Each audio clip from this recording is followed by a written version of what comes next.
Welcome to Erotic Wisdom with MrsLove.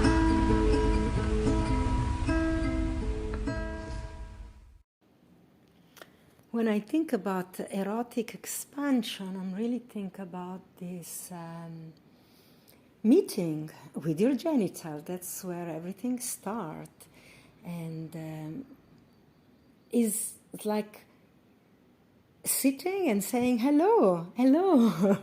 Who are you? How are you? That's when we meet someone for the first time, someone we don't know. We shake hand and we just look at each other, and the first thing we take in is the form and the shape and what it tells us. And have we ever done this with our genital? You know, just touch them with grounding touch. And particularly I'm thinking about men, because we're doing erotic expansion for men this weekend.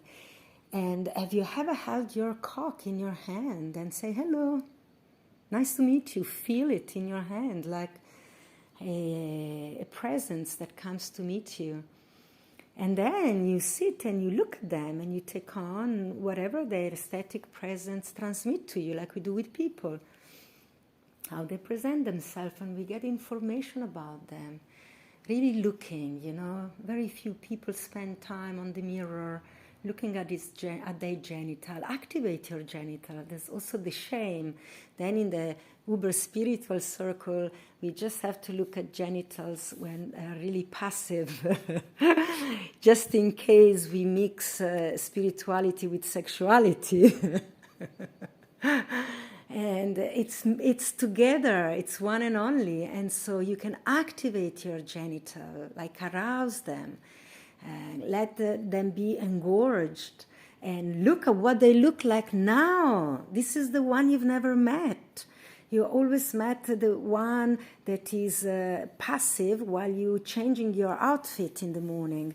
But have you looked at your genital in the mirror when they are activated, engaged, throbbing, red, pulsating, swollen, erect, hard, wet?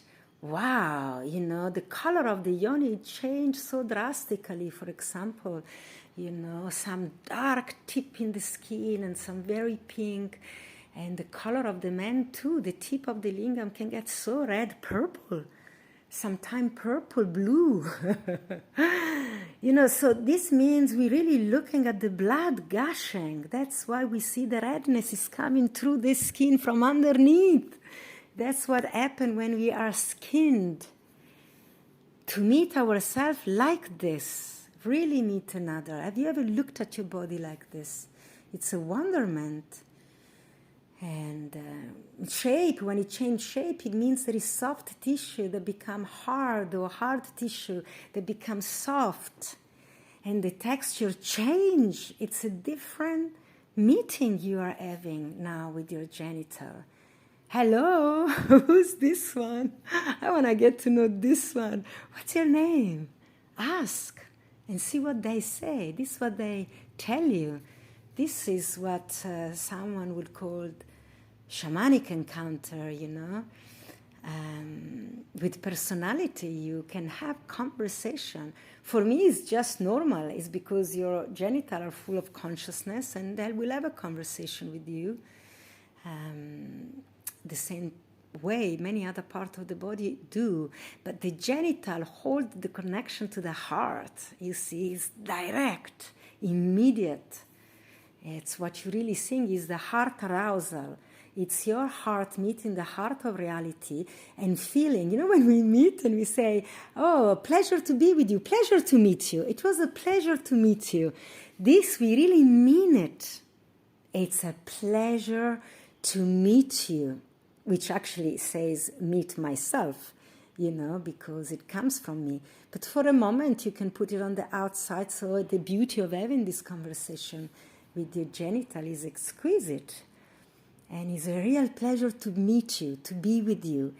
Literally, when pleasure is arising, by me being present with you and watching you change.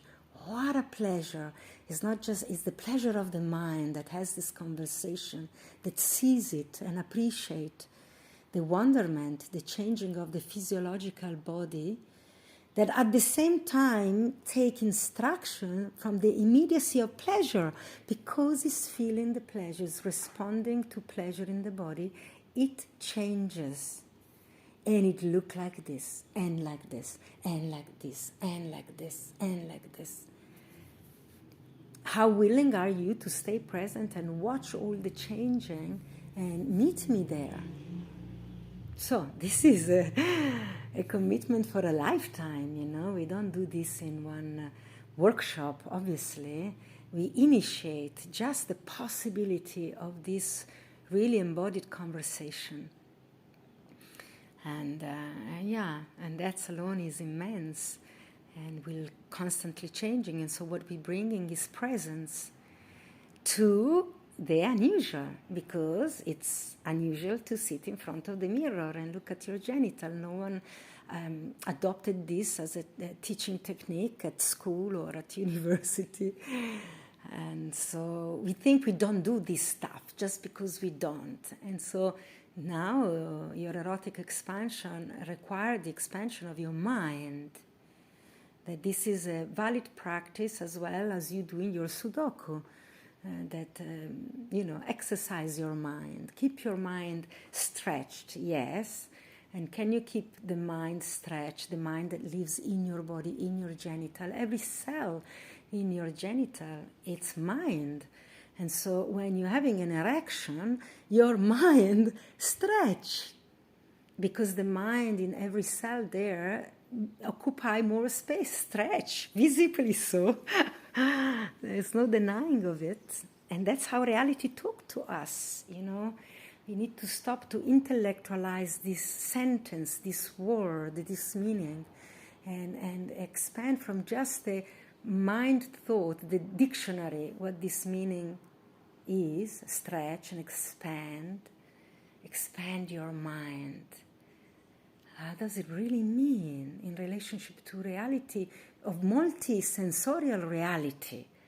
Yeah, not just the word written on a page, but the word uttered by words that navigate space and touch you on the skin. Also breath touch you on the skin. So words can penetrate your body. And they do, not they can, they do. Are you aware of that? It's already happening. It's just that our awareness is not stretched to also go there and recognize this happening. And reality expands. And there is infinite happenings, of course, and is infinite expansion. And so your erotic expansion is your life journey, for sure, and maybe also beyond. We don't know, but we are not there yet. So let's start how the expansion began, from meeting what's here. So if you want erotic expansion, you have to begin by meeting the organ, the tools of your eroticism, which are your genital, not only, of course, imbibed together with sound, breath, smell, taste, all the senses. Hearing, but taking the genital as the portal that now is absorbing all this multisensorial experience of being alive in this moment, being present right here, right now, looking at my genital from the lens of my erotic presence on the world.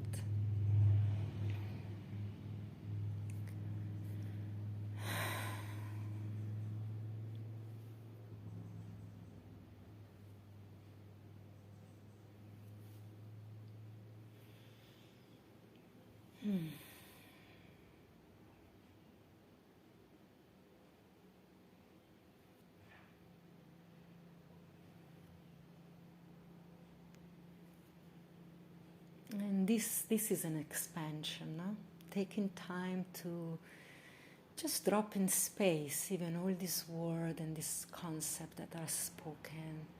They're so rich, and sometimes we run with them and we forgot to take the body with us. So every time we breathe like this, we invite the body also to join in.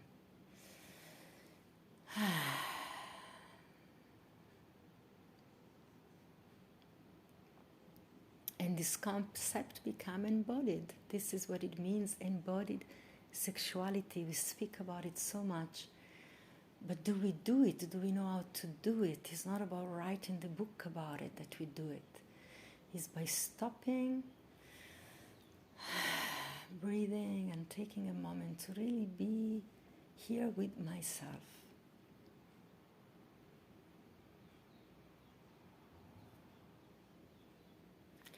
With my heart and my sex that breathe. That's all. That's how we bring it all together. So I'm aware that I mentioned this before actually, and I didn't engage. I don't know if I speak more into that. That your sex is the tool of your heart. And I wanted to share, I'm going to conclude this mini podcast like this, with this story by my beautiful friend and mentor, Ohad Pele, that teaches the Kabbalah, beautifully so, and the embodied teaching of sexuality. And he says, if you want to be a sexual shaman, a sexual dweller, if you want to absorb your sexual wisdom, you can't have shame and guilt around the tools of your mastery. It's as if a painter would be ashamed of his brushes.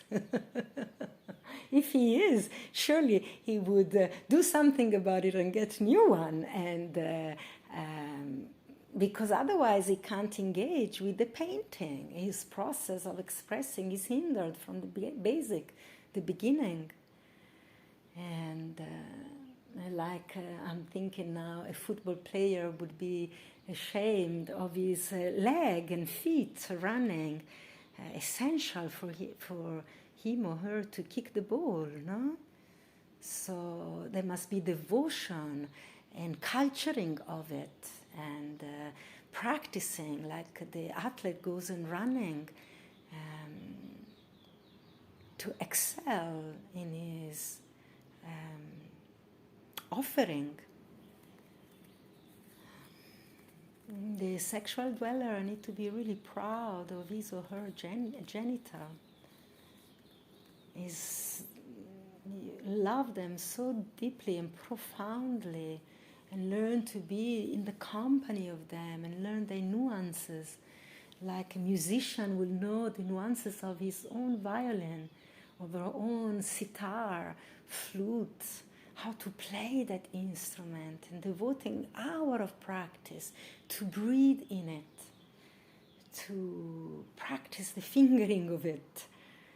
And then we all sit around them in awe and very happy and very grateful they took the time to master their craft, because the benefit that they bring, it's for the world, it's for everybody.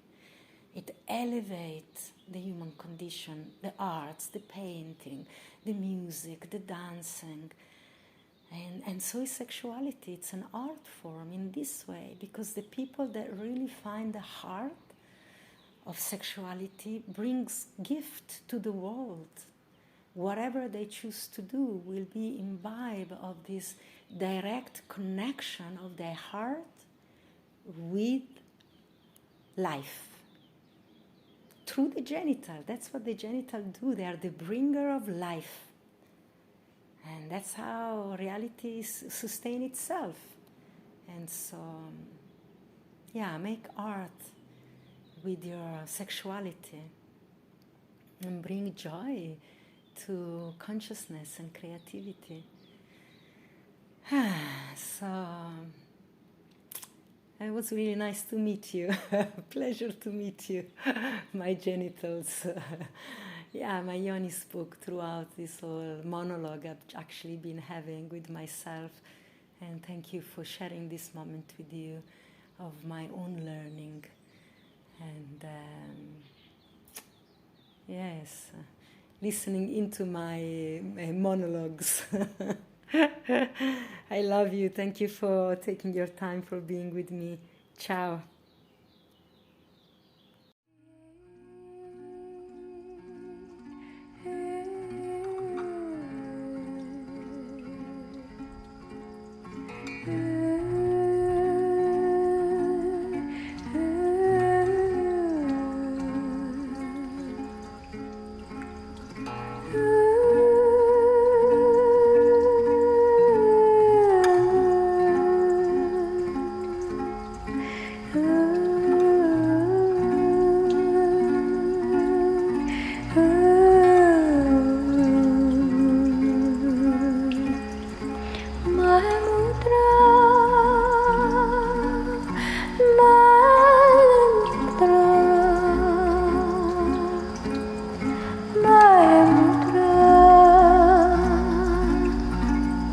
My